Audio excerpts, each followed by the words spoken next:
അപ്പോൾ എല്ലാവരെയും നമ്മുടെ ഏറ്റവും പുതിയ വീഡിയോയിലേക്ക് സ്വാഗതം ചെയ്യുന്നു. ഞാൻ ഇന്നിവിടെ പരിശോധിക്കാൻ പോകുന്നത് ഇസ്രയേൽ ഫലസ്തീൻ കോൺഫ്ലിക്റ്റുമായി ബന്ധപ്പെട്ട പുതിയ അപ്ഡേഷൻസ് ആണ്. അപ്പോൾ എന്തൊക്കെയാണ് പുതിയ അപ്ഡേഷൻസ് വരുന്നത്? യൂറോപ്യൻ രാജ്യങ്ങളിൽ നിന്നും ഒക്കെ പുതിയ അപ്ഡേഷൻസ് വരുന്നുണ്ട്. ഇതെല്ലാം ഞാൻ നിങ്ങളോട് വിശദീകരിച്ച് തന്നെ പറയാം. നമുക്ക് വീഡിയോയിലേക്ക് പോകാം. നമ്മുടെ നാട്ടിൽ, അതായത് പ്രധാനമായും കേരളത്തിൽ, ഇസ്രയേൽ ഫലസ്തീൻ സംഘർഷം എന്ന് തുടങ്ങിയോ അന്നു മുതൽ ചില പ്രത്യേക സമുദായത്തിൽപ്പെട്ട മതവിഭാഗത്തിൽപ്പെട്ടവർ മുസ്ലിങ്ങളെ ഭീകരവൽക്കരിക്കുകയും യഹൂദന്മാരെ ഇരവൽക്കരിക്കുകയും ചെയ്യുന്ന ഒരു നിലപാടാണ് നമ്മൾ കണ്ടുകൊണ്ടിരിക്കുന്നത്. അത് ചില പ്രത്യേക മതവിഭാഗങ്ങൾ മാത്രമാണ്. അവർ വല്ലാതെ ഇസ്രയേലിനെയും യഹൂദന്മാരെയും വല്ലാതെ കടന്നുകയറി പിന്തുണയ്ക്കുകയാണ്. ആ പിന്തുണ കാണുകയും കേൾക്കുകയും ഒക്കെ ചെയ്താൽ ആരും ധരിച്ചു പോകുന്നത് ഇസ്രയേലിന്റെ മണ്ണിലേക്ക് ഫലസ്തീനി മുസ്ലിങ്ങൾ അധിനിവേശം നടത്തി അവരുടെ സ്വത്ത് പിടിച്ചെടുത്തു, ഭൂമി പിടിച്ചെടുത്തു, സമ്പത്ത് പിടിച്ചെടുത്തു, അവരെ കൊന്നൊടുക്കുന്നു എന്നൊക്കെ ധ്വനി വരുന്ന കാര്യങ്ങളാണ് അവർ ചില മുക്കിലും മൂലയിലും ഒക്കെ ഇരുന്ന് പറയുന്നത്. സത്യത്തിൽ ഇവർക്ക് ഇസ്രയേൽ ഫലസ്തീൻ കോൺഫ്ലിക്റ്റുമായി ബന്ധപ്പെട്ടുള്ള വിഷയം എന്താണെന്ന് യാതൊരു അറിവുമില്ല, ഒരു പിടിയുമില്ല. അതല്ല എങ്കിൽ അന്ധമായ വർഗീയ വിദ്വേഷം കൊണ്ട്, ഇസ്ലാമിക മുസ്ലിം വിരോധം കൊണ്ട് അവർ അന്ധമായി ഇസ്രയേലിനെ പിന്തുണയ്ക്കുന്നു. ഇതാണ് യാഥാർത്ഥ്യം. എന്നാൽ ഏറെക്കുറെ മൃഗീയ ഭൂരിപക്ഷം ക്രൈസ്തവർക്കും യഹൂദർക്കുമുള്ള ഫ്രാൻസ് എന്ന് പറഞ്ഞ യൂറോപ്യൻ രാജ്യമുണ്ടല്ലോ, ആ യൂറോപ്യൻ രാജ്യത്തിന്റെ തലസ്ഥാനമായ പാരീസിൽ 2 ദിവസം മുൻപ് നടന്ന ഒരു പ്രതിഷേധ പ്രകടനമുണ്ട്. ഇസ്രയേലിനും അമേരിക്കക്കും ഇസ്രയേലിനെ പിന്തുണയ്ക്കുന്ന മറ്റ് സകല രാജ്യങ്ങൾക്കുമെതിരെ മുദ്രാവാക്യം വിളിച്ചുകൊണ്ട്, പ്രതിഷേധം ആളിക്കത്തിച്ചുകൊണ്ട് ഈ പ്രകടനം പാരീസിന്റെ ഹൃദയത്തിലൂടെ നടന്നു നീങ്ങുകയുണ്ടായി. ആ പ്രകടനം ഞാൻ നിങ്ങൾക്ക് കാണിച്ചു തരാം. ഇതിനകത്ത് മുസ്ലിം സ്ത്രീകൾ ധരിക്കുന്ന ഇസ്ലാമിക വേഷമണിഞ്ഞുകൊണ്ട് ചില സ്ത്രീകളെയൊക്കെ ഈ പ്രകടനത്തിൽ കാണാം. അത് അനുഭാവപൂർവം പ്രതിഷേധം എന്ന നിലയ്ക്ക് യഹൂദരും ക്രൈസ്തവരും ഒക്കെ ആയിട്ടുള്ള ആളുകൾ ഈ പ്രകടനത്തിലുണ്ട്. ഫ്രാൻസിലെ യഹൂദർ ഇസ്രയേലിലെ യഹൂദർ കാണിക്കുന്ന ഈ തമ്മാടിത്തരത്തിന് കൂട്ടുനിൽക്കുന്നവരല്ല എന്നവർ പ്രകടനത്തിലൂടെ തെളിയിക്കുന്നുണ്ട്. അവർ ഇസ്ലാമിക വേഷം അണിഞ്ഞുകൊണ്ട് ഈ പ്രകടനത്തിൽ പങ്കെടുത്തിട്ടുമുണ്ട്. എന്നാൽ കുറച്ച് മുസ്ലിം യുവതികളും യഥാർത്ഥ ഒറിജിനൽ മുസ്ലിങ്ങളും ഈ പ്രകടനത്തിലുണ്ട്. എന്നാൽ മൃഗീയ ഭൂരിപക്ഷവും പ്രകടനത്തിൽ പങ്കെടുത്തിട്ടുള്ളത് യഹൂദന്മാരും ക്രൈസ്തവരുമാണ്. അവർ പ്രകടനത്തിലൂടെ വിളിച്ചു പറയുന്നത് അത് ഫലസ്തീനുകളുടെ മണ്ണാണ്, അവിടെ അന്യായമായി കടന്നുകൂടിയതാണ്. 1947-48 കാലത്ത് അവർക്കവിടെ അഭയം കൊടുത്തതാണ്. എന്നിട്ട് അവിടെ നിന്നുകൊണ്ട് അവരെ കൊന്നടക്കി അവരുടെ അവശേഷിക്കുന്ന ഭൂമി, മറ്റ് സ്വത്തുവകകൾ കൈയടക്കുകയാണ്. അവസാനം ജനോസൈഡിസം നടപ്പാക്കുകയാണ്. വംശഹത്യ പൂർണ്ണമായും ഫലസ്തീനികളെ കൊന്നൊടുക്കി ആ ഫലസ്തീൻ പ്രദേശം മുഴുക്കെ അവശേഷിക്കുന്നതുകൂടി കൈയടക്കുകയാണ് എന്നീ മുദ്രാവാക്യങ്ങളൊക്കെയാണ് അവർ വിളിച്ചു പറയുന്നത്. അപ്പോൾ ഫ്രാൻസിലെ പാരീസിൽ നടക്കുന്ന പ്രതിഷേധ പ്രകടനത്തിന്റെ ആ ദൃശ്യങ്ങളൊന്ന് കണ്ടുനോക്കൂ.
അപ്പോൾ കണ്ടല്ലോ.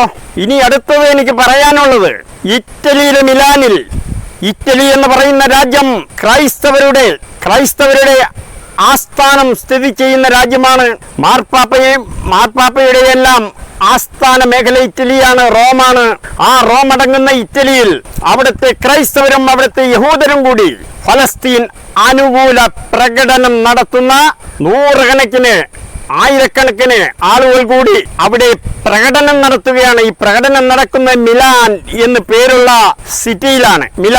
മിലാൻ സിറ്റിയുടെ പ്രാന്തപ്രദേശത്ത് ഫലസ്തീനിലെ മുസ്ലിങ്ങൾക്ക് അനുകൂലമായിട്ട് ക്രൈസ്തവരും യഹൂദരും അവിടെ പ്രകടനം നടത്തുകയാണ്.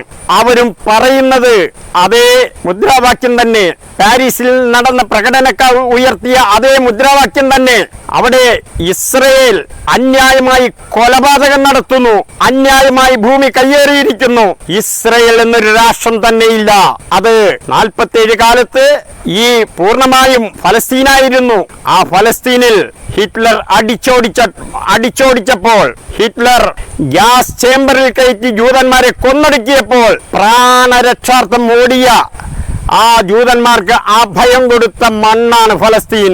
ആ ഫലസ്തീനികളോടാണ് ഈ കാണിക്കുന്നത് ഇത് അന്യായമാണ് എന്നുള്ള മുദ്രാവാക്യങ്ങൾ ഉയർത്തിക്കൊണ്ട് മിലാനിൽ ക്രൈസ്തവരും യഹൂദരും ഒക്കെ കൂടി നടത്തുന്ന പ്രകടനം, അതിലും അങ്ങിങ്ങായി ഓരോ മുസ്ലിങ്ങൾ പങ്കെടുക്കുന്നുണ്ട്. അതും കൂടി ഒന്ന് നിങ്ങൾ കണ്ടു നോക്കൂ.